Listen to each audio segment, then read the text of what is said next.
Zerina Akers. I am a costume designer, which I've just recently earned that credit. I'm a wardrobe curator, fashion stylist, and now the founder of a new platform, Black-owned everything. Important platform. We're incredibly proud of the work that you've started and can't wait to see and support what you do with that. So Thank that's you. a whole nother interview. Okay. So listen, can you describe where you're from? And I know it's from Maryland. You're from Maryland. So would you just tell us a little bit about how Maryland perhaps shaped your perspective on things today? Well, my family, they're from Panama. I'm first generation American, but was born and raised in PG County, Maryland. So living in a predominantly Black town, like the competition was fierce. The inspiration was on 10, and you had to kind of keep up. But I've always had this sort of love of fashion, whether I was younger, going through magazines and trying to kind of blindly name the credits through the magazines. I used to text myself, to me then designing and reconstructing garments, which even a lot of the collection that I collaborated on with Macys kind of is a nod to that. I throw fashion shows in high school, and I remember high school was like the biggest fashion show in the county, and I was able to do a finale, and it was a big deal for us, and that's where I really discovered my love for fashion and actually decided to pursue it in a real way, and I have no regrets. I bet. No, what an amazing story. Because truly, you're the essence of that question. The community you grew up in helped shape it from a very early age. It allowed me between my aunt who supported, many of my endeavors, whether it be, me wanting to learn how to sew and my grandmother helping me with that, or wanting to try a new venture and her financially supporting me, to, the support I had in high school of people wearing merch and being able, having the freedom to be experimental, and to experiment with style and whatever it was definitely, a valuable time. Sure. Yeah. Wow. That is wonderful. So listen, a majority of the work that we do is a product of our motivation and drive. And you've talked a little bit about that drive that was almost organic or natural from growing up. What drives you today? I have to constantly search for inspiration. So I felt like through, being able to kind of have a little bit of time this year, I got back to some of those things that brought me joy in fashion, whether it be like deconstructing t-shirts, and getting creative in that space, but also figuring out ways to present parts of our culture, parts of who we are, and parts of from the ghetto to older ladies dressing monochromatic head to toe. Like, how do I bring that into some of the platforms and onto some of the platforms I get to work in? I feel like creating things that essentially will outlive me. And contributing to that, but not getting comfortable and constantly wanting to push forward the conversation, whether it's like featuring Black designers, whether it's, experimenting with new silhouettes, or even feminine versus masculine and finding the balance and sometimes the fluidity, in the space, I think is just always just trying to push the conversation forward. What are we trying to say here? Absolutely. Yeah. And if you kind of continue mining it and stay close to it, it's an endless amount of inspiration, right? That you just keep. I don't know if I like the word chasing, but you do. But because you can easily think that, okay, I've done it all, or what more can I do? It's like pull a little bit here and then push a little bit there, and it's okay to maybe even not reference sometimes, or take something from a period and mix it with another, yeah. No, that's the real brilliance. That's when the magic happens. It does. We'll talk a little bit about that in a minute because that's absolutely what you've done. So we talked a little bit about you finding inspiration. Can we talk a little bit about the styling? So how did your early styling experience help develop your style today? I found that I worked sort of in many sectors in fashion, whether it be high-end fashion and editorial to commercial styling with companies like Macys. And watching a lot of the stylists that I was able to work under, when I got to, like, let's say Ray Oliveira, who was able to authentically be himself, and when I saw that, and I said, okay, I maybe can't do some of the things that he's doing as a, as the type of person that he is, but as a Black woman, who can I be? So I started to let a little bit of my slang come out. I started to kind of get comfortable with that, and that's where it started, is being authentic to who I am. But then secondly, it also not being about me.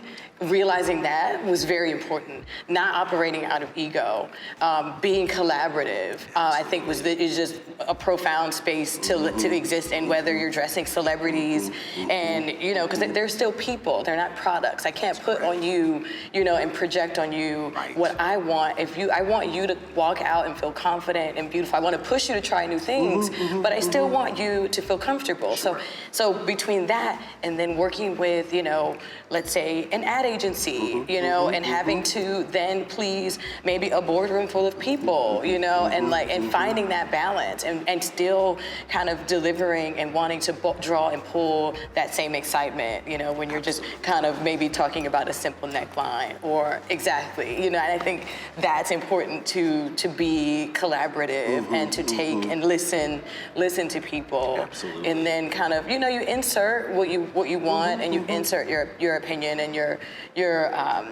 vision, but at the end, it is the collaboration that really makes it work.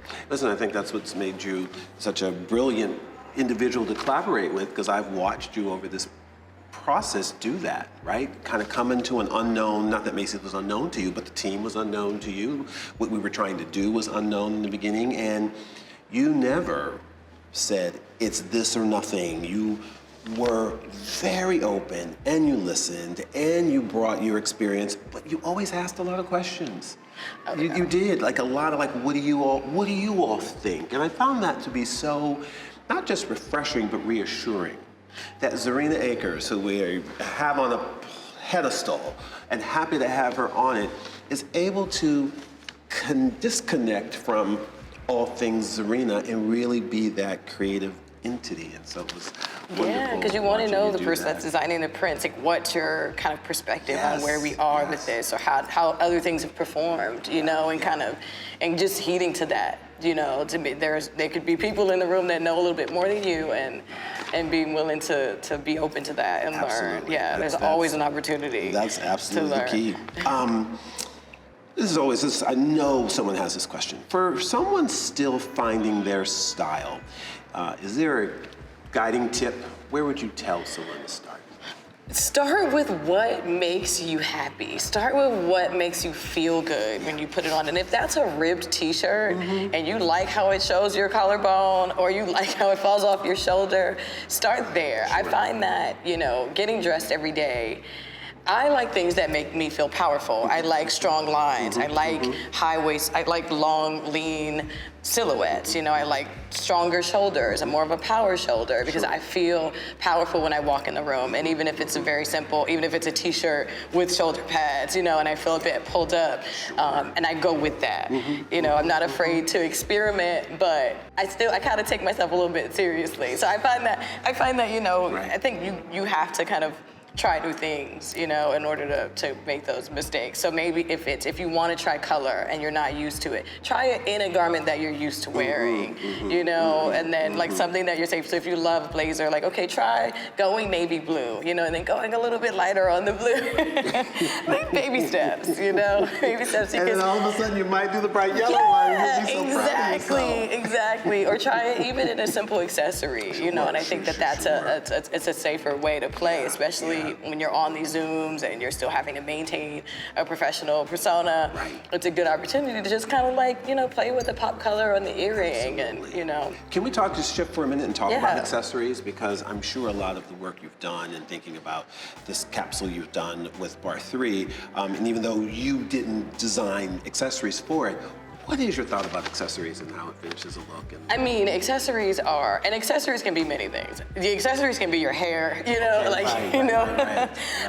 but I think, accessories really really make or break a look, and it can really push it forward, and I think separate you from anyone else in the room. And it could be something very simple. If you're wearing a monochromatic look, just trying a different color earring or earring in color, is one thing.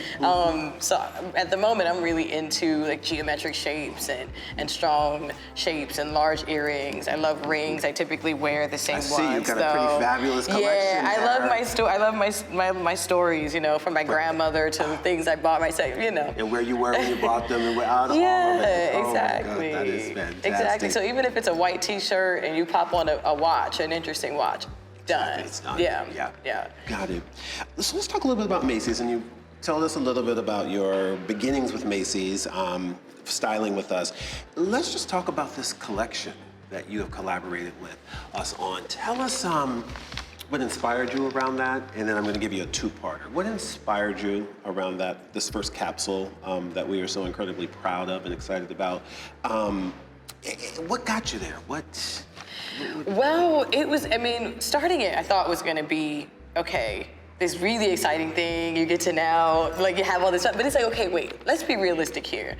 How do I bring not like the work that I've done per se, but how do I bring a little bit of myself into this, which is typically not something I would do, or how I look, how I approach projects. So, okay, that was a little bit new for me. Okay, if I've kind of become known in my circle for suiting and tailoring, so I started to. But then I also wanted to be conscious of where we are in the world today. And that a lot of people aren't necessarily, going a lot of places. A lot of people are at home. So what are some things that can lend to a good zoom, where most of the detail is from the neck up, or that can just be comfortable if you're going to be home. But then if you get the opportunity to step out, or if you're in a city that allows you to, you can easily pop on a heel or a sneaker, with a dress. Exactly. So I also wanted to bring in I have this experimental bit about my style. I like what I call twisted basics. So I love very classic things typically, but how do we subvert them just a little bit? So I tried, with double waistband pants, which I've been known to wear my denim shorts under my trousers or under my baggy jeans. So I end up with 2 waistbands on purpose, but so experimenting with that, and then I'm all about garments that serve a greater purpose. So things that you can wear in multiple ways, or with a bunch of different things. So even with this suit, being able to unzip the bottom, and then you have a crop jacket, and then you can unzip the sides, and it's a different look. You can take this one suit and be able to kind of unpack it for the weekend, and it'll serve you well. You referenced the mood boards, and I remember when we first saw them, and I was like, wow. So it was twisted basics, but it was it's so architectural, and it's so thought through, and it takes things that are familiar, but the twist on them was wow, and I kid you not, and that was just from the line drawings. I'm gonna put you on the spot. You have a favorite piece from your first collection of Macy's and Bar 3? My favorite look would have to be the suit, because I'm really proud of the suit. The mixed medium, how it's transformative, it transitions rather. And then secondly, if I could pick a second. You can pick a second, and I might pick mine too, so that's I'd have to say the sweatshirt dress. Well, I'm glad you said it, because I was going to get my own in there, but go on, I'll let you finish. Yes, the sweatshirt dress. Just in how it also transforms. You can tie the belt around the waist, and then around the neck. It's getting colder outside, and it's really comfortable. You can wear it around the house. You can step out. It gives a little sexy slit. It's really feminine, but still really fun and flirty. What do you want the Macy's consumer to feel when she first discovers Zerina Akers for Bar 3 at Macy's? How do you envision her feeling when she finds the piece, whether it's one of these two favorites of ours or of the other 10 or so pieces? How do you imagine her feeling as she steps in? Oh, well, I hope that she feels taken care of. Because I think I really wanted to curate the capsule in a way that things were able to mix and match. And if she bought one thing, she could buy, you know, she doesn't feel like she has to just buy one look. She can buy the t-shirt, bodysuits, the button down, and still tie it back to the trouser. You know, so I think I want her to feel like she still is getting a bit of a curated experience from a stylist. And Zerina, I have one more question for you, and this goes a little bit off of the topics we've been talking about. Black History Month, 2021. Just share with us your top line thoughts on how you think Black History Month 2021 will be different than it has been for all the other Black History Months you've been alive for or read about. Just your thoughts about that. I think Black History Month 2021, you'll find that this time we won't be looking back. We'll be looking forward, and we'll be really, I think you'll find that you'll be looking to a lot of creators that are currently creating. And it may not be necessarily a ton of lessons on history per se, but we'll get to celebrate people that are currently making strides and currently making history at the moment. Yeah. Wow. Now listen, that's what a wonderful sentiment. What a wonderful thought. It's really just about that movement forward. So thank you for sharing that with us. You know, Zerina, I could really sit here and talk to you all day. You won't ever be able to go home. You're just gonna have to move in here and keep talking to me. And I would not mind. But really, on behalf of all of us at Macy's, we are so incredibly proud of this first capsule with you and with Bar 3, and we thank you for the passion and the energy and the commitment and the focus and just the truth and honesty, because I think when the Macy's consumer experiences Zerina Akers for Bar 3, they are going to get all of that. So this is a very special moment and special collection, and you still have 2 more to do, so I know you've got a lot more to give us, but really, honestly, thank you. Very, very excited about this collaboration and partnership. Thank you. Thanks so much for having me. I'm really excited. I can't wait. I hope it'll be well received. Pretty sure it's going to be.